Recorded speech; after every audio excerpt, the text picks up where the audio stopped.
और इस खबर पर और ज्यादा जानकारी के लिए हमारे साथ जुड़ चुके हैं हमारे रिपोर्टर सुशील पांडे दिल्ली से। सुशील, कितनी उम्मीदें हैं आज मोदी 3.0 का पहला जो है आम बजट आज आने वाला है? क्या क्या इशारे मिल रहे हैं? किन सेक्टर्स में कुछ बड़ी खबरें आ सकती हैं? विशाल पूरी है। मैं इस समय खुद ही आपको दिखाऊं कि निर्मला सीतारमण के घर के बाहर मैं खड़ा हूं और तमाम जो मीडिया के लोग हैं वो भी पहुंच गए हैं। लेकिन बड़ी तैयारी फिलहाल अगर मोदी सरकार की माने तो वो तैयारी होगी और ये फिलहाल निर्मला सीतारमण के द्वारा पेश किया जाने वाला 7वां बजट होगा। और इस पूरे मामले को अगर देखें तो सबकी नजरें फिलहाल टैक्स स्लैब को लेकर होंगी और साथ ही साथ सरकारी कर्मचारियों के लिए नेशनल पेंशन स्कीम, जो एक लंबे समय से इस पूरे मामले में फिलहाल सरकारी कर्मचारी इस पूरे विवाद को लेकर थे, तो शायद सरकारी कर्मचारियों के लिए भी इस बार मोदी सरकार कुछ बड़ा सोच रही है। दूसरी बात कि इस पूरे बजट में कहीं ना कहीं किसानों के लिए भी सरकार इस बार कुछ बड़ा कदम उठा सकती है, बड़े फैसले ले सकती है। वहीं साथ बात करें जम्मू कश्मीर में, तो जम्मू कश्मीर में विकास की जो रफ्तार है उसको और तेज करने के लिए वहां पर विकास की जो योजनाएं हैं, वहां के सरकारी कर्मचारियों के लिए तमाम जो योजनाएं हैं वो फिलहाल इस बजट में देखने को मिल सकता है। सबसे बड़ी बात है कि मोदी सरकार की तरफ से जो बड़ा फैसला लिए जाना है उसमें सबकी नजरें टैक्स स्लैब पर होंगी कि इस बार क्या टैक्स के स्लैब को 7 लाख से बढ़ाकर 8 लाख किया जाता है या नहीं। सरकारी कर्मचारियों के लिए जो नेशनल पेंशन स्कीम है उसको लेकर सरकार क्या बड़ा फैसला ले सकती है। और मध्यम वर्गीय जो लोग हैं, खासकर जो तमाम लोग हैं, उनको लेकर फिलहाल सरकार किस प्रकार से उनको फायदा पहुंचाती है। सबसे बड़ी बात है कि खुद प्रधानमंत्री नरेंद्र मोदी के द्वारा जब कल एक अभिभाषण दिया गया तो उन्होंने कहा कि ये बजट विकास का बजट होगा, रफ्तार का बजट होगा, एक नए भारत का बजट होगा। तो अब कहीं ना कहीं तमाम उस वर्ग को ध्यान में रखते हुए केंद्र सरकार की तरफ से ये बजट तैयार किया गया है। निर्मला सीतारमण 7वीं बार आज बजट फिलहाल पेश करेंगी। 8:30 बजे वो अपने घर से निकलेंगी, उसके बाद सीधे वो वित्त मंत्रालय जाएंगी जहां पर फोटो सेरेमनी होगा। उसके बाद वो सीधे राष्ट्रपति भवन जाएंगी, महामहिम राष्ट्रपति से मुलाकात करेंगी।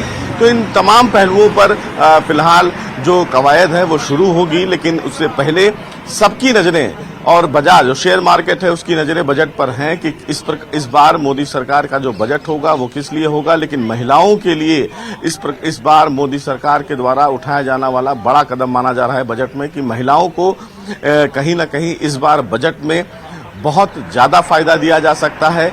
विकास की जो रफ्तार मोदी सरकार की है उसको लेकर अगर बात करें, जम्मू कश्मीर की बात करें, हरियाणा की बात करें, किसानों को लेकर बात करें, तो उन तमाम पहलुओं पर सरकार की तरफ से एक बड़ा कदम उठाया जाने वाला है इस बजट में। जी सुशील, एक और अहम बात है सुशील कि जाहिर है 3.0 का बजट है और ये जो सरकार है, ये सरकार इस वक्त न सिर्फ कि बीजेपी के है बल्कि कई सहयोगी दल भी साथ हैं, तो इन सहयोगी दलों के भी कुछ अपेक्षाएं होंगी। और क्या ऐसा लग रहा है कि उनकी तमाम अपेक्षाएं इस बजट से पूरी हो सकती हैं, जो शायद कहीं ना कहीं एक सीमेंट का काम कर रहा होगा इस गठबंधन को और मजबूत करने में?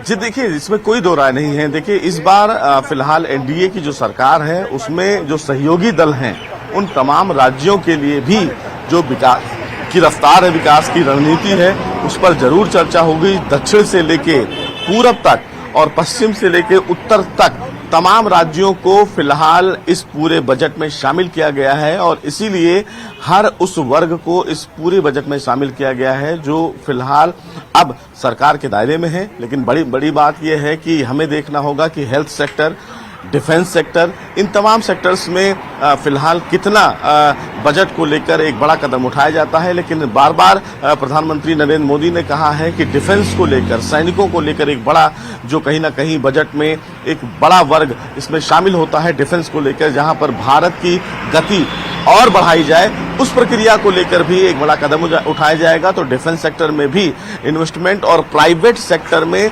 35% इन्वेस्टमेंट को लेकर, यानी कि प्राइवेट सेक्टर में इन्वेस्टमेंट को लेकर भी मोदी सरकार की तरफ से बजट में इस बार कुछ नया देखने को मिलेगा कि किस तरह प्राइवेट सेक्टर में जो निजीकरण है उसको बढ़ावा दिया जाए ताकि बाहर से तमाम जो लोग हैं वो भारत में इन्वेस्ट करें। तो इन तमाम पहलुओं पर भी चर्चा की गई है और ये माना जा सकता है कि इस बार जो बजट पेश हो रहा है उसमें जो निजीकरण है उसमें हिस्सेदारी 35% की जो बात पहले से चल रही थी वो फिलहाल देखने को मिल सकती है।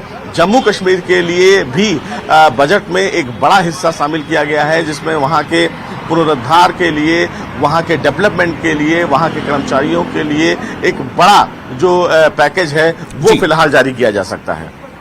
सुशील, बहुत शुक्रिया आपका तमाम जानकारी के लिए। तो ये काफी अहम है, उम्मीदें तो बड़ी हैं और इन बड़ी उम्मीदों को पर कितने लगते हैं, कितने पंख लगते हैं, इन्हें ये देखना होगा जब आज बजट पेश होगा और खास तौर से जम्मू कश्मीर के लिए भी जो है निगाहें लगी होंगी।